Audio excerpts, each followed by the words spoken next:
Radio Publique Africaine.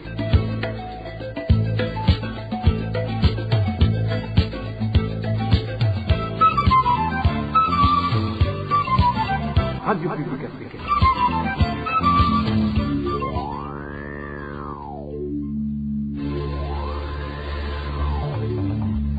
C'est le moment de suivre le journal parlé en français. À la présentation, Émile Nivasumbo. Bonsoir et bienvenue dans le journal du 22 avril 2024 et voici les principaux titres. Les habitants de Bubanza ne comprennent pas le silence de la justice face à la disparition dans certains Guillaume et Gahungu alors qu'il y a des pistes solides. Manque de nourriture et de logement. Les victimes des éboulements de la colline Gavaniro font face à de nombreux problèmes. Les détails à suivre tout à l'heure. Et les commerçants burundais victimes de persécutions en Zambie.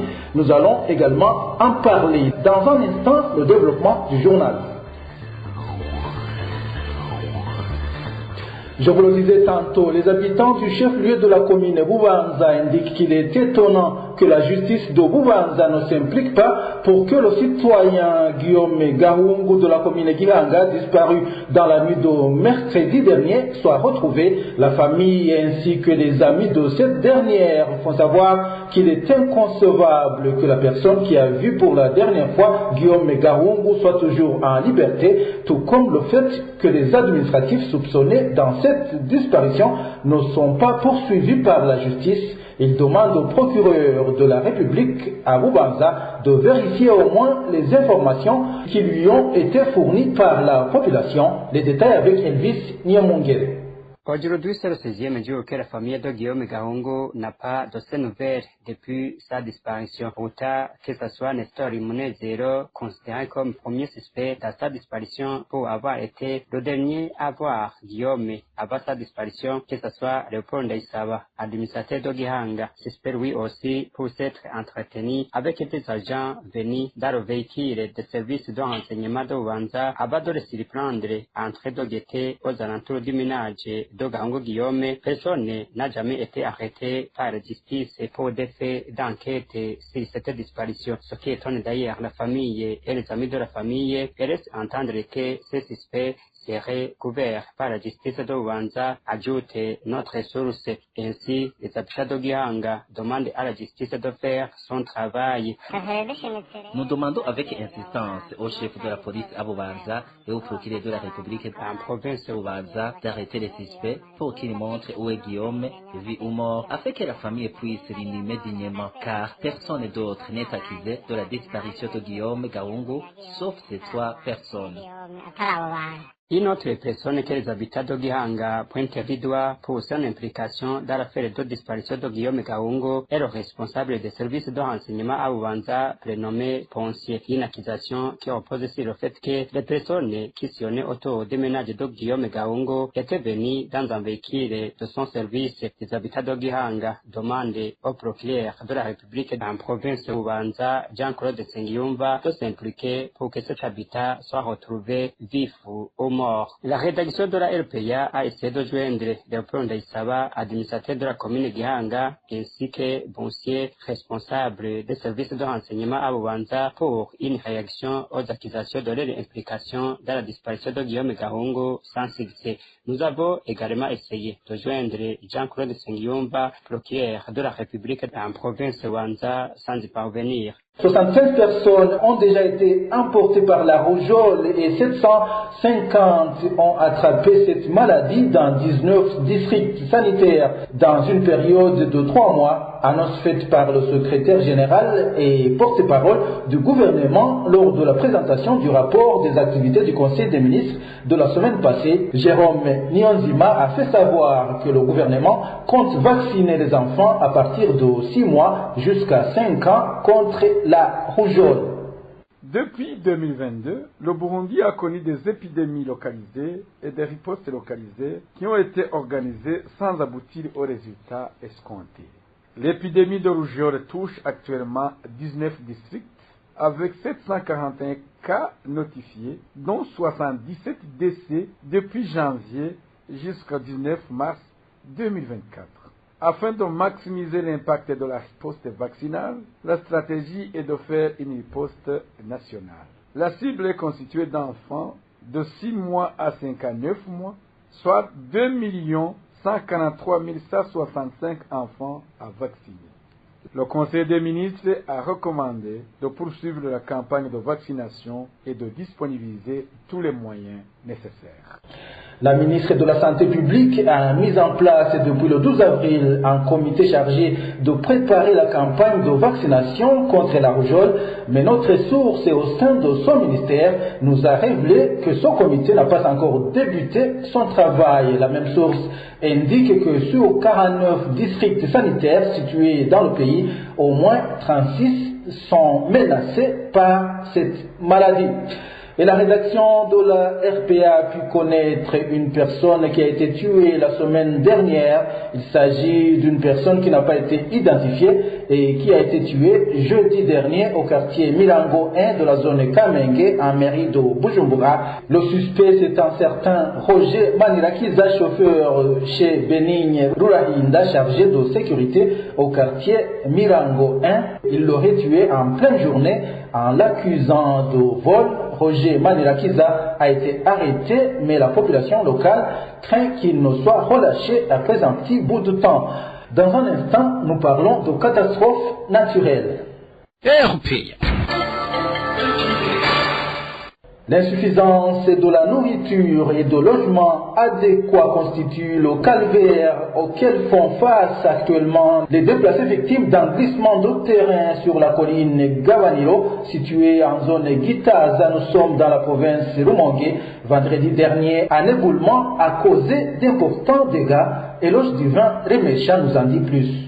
Plus de 400 familles de la colline Gavanilo, victimes de glissement de terrain survenu dans la soirée de vendredi, ont obtenu des aides ce dimanche. 19 tonnes de riz Kekeso éteinte constituaient cette aide qui a été distribuée par le secrétaire permanent au ministère ayant la solidarité en compagnie du gouverneur de Rumongue et de l'administrateur de la commune Muruta, selon des informations qui émanent du bureau provincial de Rumongue. Les bénéficiaires de cette aide estiment qu'elle était minime par rapport aux besoins qu'ils ont. L'un d'entre eux s'exprime. On nous a donné du riz serema, pas de haricots, pas de sel, et on n'a même pas d'eau. Cet endroit qui nous abrite possède certes des latrines, mais il n'y a pas d'eau. Nous craignons des maladies surtout, celles liées au manque d'hygiène. Certains de ces victimes de glissement de terrain survenus sur la colline Gavanilo se lamentent aussi du favoritisme qui s'est remarqué dans le recensement des déplacés. Des personnes supposées être des opposants au parti au pouvoir, le CNDD-FDD, n'ont pas été inscrites sur les listes des déplacés par certains administratifs. L'autre problème soulevé par ces habitants de Gavanilo est le manque de logements adéquats. Ils ont été rassemblés dans un même endroit jugé inapproprié pour des familles. Les victimes ont été toutes rassemblées dans les locaux du centre d'enseignement des métiers à Gitaza sans aucune distinction. Les parents sont mélangés aux enfants et passent la nuit ensemble. Nous sollicitons l'aide du gouvernement et des bienfaiteurs qu'ils nous assistent en vivre et aussi qu'ils nous trouvent de nouveaux logements. Vous saurez que le bureau provincial de Rumongue et la Croix-Rouge avaient donné comme bilan des dégâts un enfant de 4 ans décédé, 4 personnes blessées, plus de 2000 personnes devenues des sans-abri, des champs de culture ainsi que la centrale hydroélectrique de Kilassa vandalisée. Il y a des grognes chez certaines victimes des inondations de Gatumba en commune Mutimbuzi. Nous sommes cette fois dans la province Bujumbura. Ces victimes sont hébergées temporairement dans les sites de déplacés en zone Marandia, toujours à Mutimbuzi. Ces derniers indiquent qu'ils ne figurent pas sur les listes des victimes qui vont être indemnisées ou réinstallées dans d'autres localités. Le point avec Vicky Chris Ninheret. Certains des déplacés des inondations du site de la zone Marandia en commune Mutimbuzi sont dans la désolation sans précédent depuis qu'ils aient constaté qu'ils ne figurent pas sur la liste des détenteurs des parcelles en zone Gatumba. Ils déplorent ainsi le fait qu'ils ne savent pas où aller, indique l'une des victimes. Nous étions au site de Marandia, mais on ne nous a pas montré par où déménager. On nous a donné que de l'argent pour location. Avant-hier, on nous a recensés, mais nous avons constaté que nombreux avaient été rayés de la liste et il n'a resté que peu de personnes. La même source estime qu'ils ont plutôt été délaissés parmi les victimes des inondations de la zone zone Gatumba pour y avoir perdu leur maison. Nous sommes parmi les victimes, mais il semblerait que nous ne sommes plus les ressortissants de Gatumba. Nous avions des parcelles et nos maisons ont été emportées par les inondations. Nous sommes des sinistrés, mais voilà qu'on vient de recenser un quart seulement, pas même la moitié. Ce citoyen dit être frustré de cette situation, de les retirer de la liste au moment où ils avaient utilisé beaucoup de moyens pécuniaires à construire. C'est comme remuer le couteau dans la plaie et j'en suis frustré. Saviez-vous le nombre d'années que nous sommes sinistrés en plus de la région que nous avions dépensé à construire des maisons finalement ont été emportées par des inondations. Habituellement, nous irons dans la rue. Ces citoyens demandent à l'administration communale de refaire ces listes entachées de magouilles et irrégularités. Ils estiment d'ailleurs qu'il y aurait certains qu'on aurait spolié leurs parcelles. À ce sujet, la rédaction de la RPA n'a pas pu joindre l'administrateur de la commune Mutimbuzi sur son téléphone portable. Entre-temps, une réunion conjointe de la plateforme nationale de prévention des risques et de gestion des catastrophes et du Croix-Rouge Burundi a eu lieu ce 22 avril et les points à l'ordre du jour étaient l'assistance urgente aux victimes de glissements de terrain à Gabaniro et des inondations à Gatumba. La Croix-Rouge a promis d'installer provisoirement une citerne de 30 000 litres en faveur des victimes de glissements de terrain de la colline Gabaniro destinée à l'approvisionnement en eau potable en plus de l'octroi des seaux et d'eau savon. Et pour ce qui est des victimes des inondations de Gatumba, il a été convenu que 2000 ménages seront évacués en premier lieu vers les sites des communes Mubimbi et Kabezi de la province Bujumbura. Dans un instant, nous parlons droits de l'homme et société. L'effectif des détenus ne cesse d'augmenter dans la prison centrale de Muramvya. Actuellement, cette prison compte 1000 détenus alors que sa capacité d'accueil était de 100 détenus. Les prisonniers dans cette maison carcérale vivent dans de mauvaises conditions. Les détails avec Dani Claire, il la trouve.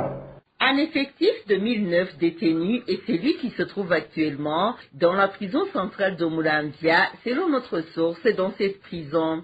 Un effectif que les détenus de cette maison carcérale qualifient de violation flagrante des droits de l'homme, car en principe, la prison de Muramvya ne devait pas dépasser le nombre de 100 détenus. Vu que cette prison est composée de 12 cellules, dont chacune a environ 6 sur 5 mètres de superficie pour héberger 8 personnes, c'est-à-dire qu'à présent, chaque cellule compte entre 80 et 90 détenus. Ainsi, puisqu'il n'y a pas d'espace suffisant, pendant la nuit, les détenus alternent pour dormir dans les latrines.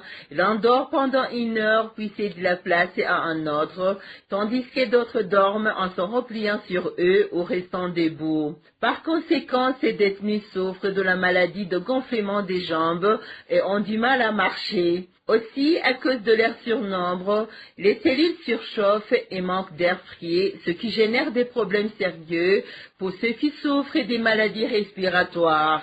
Ainsi, notre source souligne que si rien n'est fait dans l'immédiat pour désengorger cette prison, certains détenus peuvent y laisser la vie. La situation se présente ainsi alors que les défenseurs des droits de l'homme au Burundi ne cessent d'alerter en demandant au ministre de la Justice de résoudre ce problème qui perdure dans les différentes prisons mais que rien n'est fait.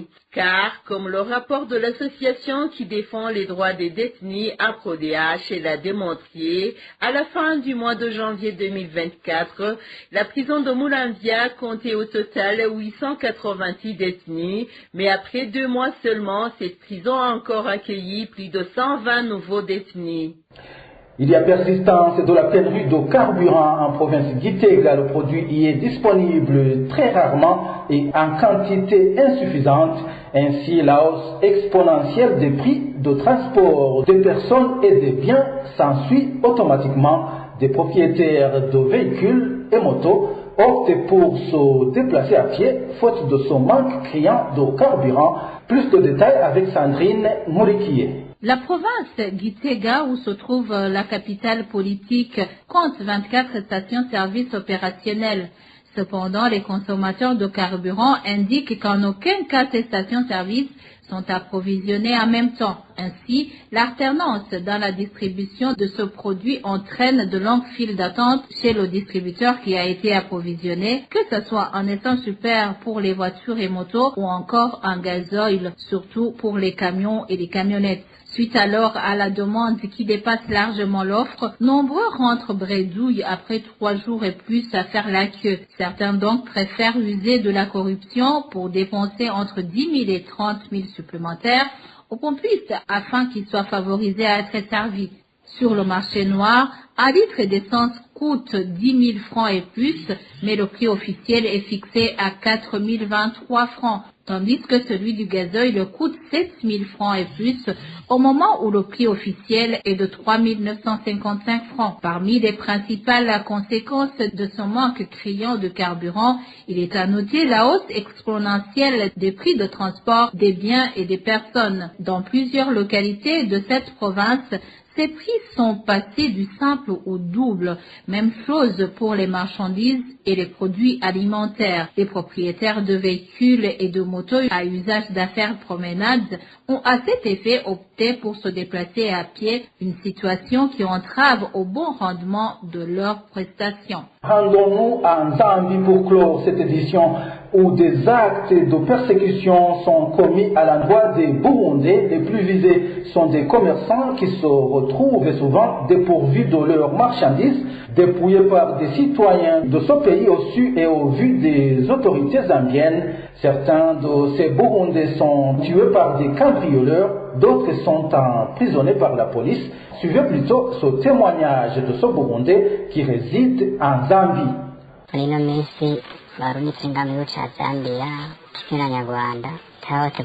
Les Burundais, tout comme les Rwandais vivant en Zambie, sont aujourd'hui persécutés pour la simple raison qu'ils sont des étrangers. Nous sommes souvent victimes des rafles de la police qui nous attrapent lorsque nous sommes dans nos activités de commerce. Les personnes arrêtées sont mises au cachot et doivent être libérées moyennant de l'argent. Et ceux qui n'ont pas d'argent sont embarqués dans des véhicules pour être abandonnés à la frontière de ce pays avec la Tanzanie et leurs marchandises sont récupérées par des voleurs. Parmi ceux qui nous persécutent figurent de simples citoyens qui se font des agents de l'immigration ou des policiers et ces derniers s'introduisent dans nos magasins pour nous menacer. Ils disent que nous sommes des étrangers, que nous sommes venus pour voler leurs richesses. Et quand on leur explique que nous utilisons nos propres efforts et que nous payons des impôts, ils répliquent que nous n'avons qu'à partir car ils ne veulent pas des étrangers dans leur pays.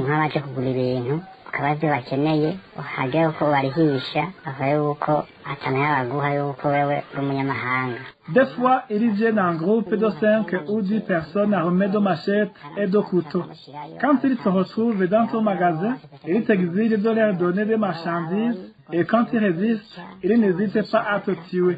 Lorsqu'on va porter plainte à la police, cette dernière ne fait rien pour que tu sois rétabli dans tes droits, uniquement parce que tu es un étranger. Même quand il arrive que tu attrapes un malfaiteur et que tu le présentes à la police pour être jugé, il est relâché immédiatement et il continue à proférer des menaces à ton endroit, comme quoi il peut même te tuer sans qu'il n'y ait aucune poursuite judiciaire.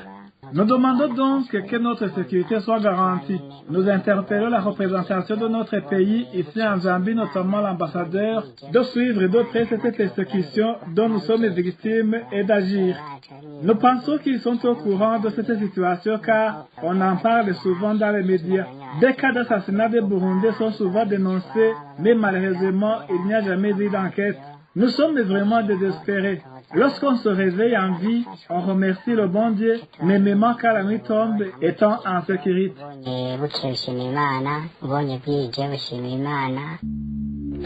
Voilà, c'est par ce témoignage de ce Burundais résident en Zambie que nous mettons un point final au journal du 22 avril 2024. Merci à vous tous qui nous avez suivis à la présentation. C'était Émile Nibasumba. Au revoir.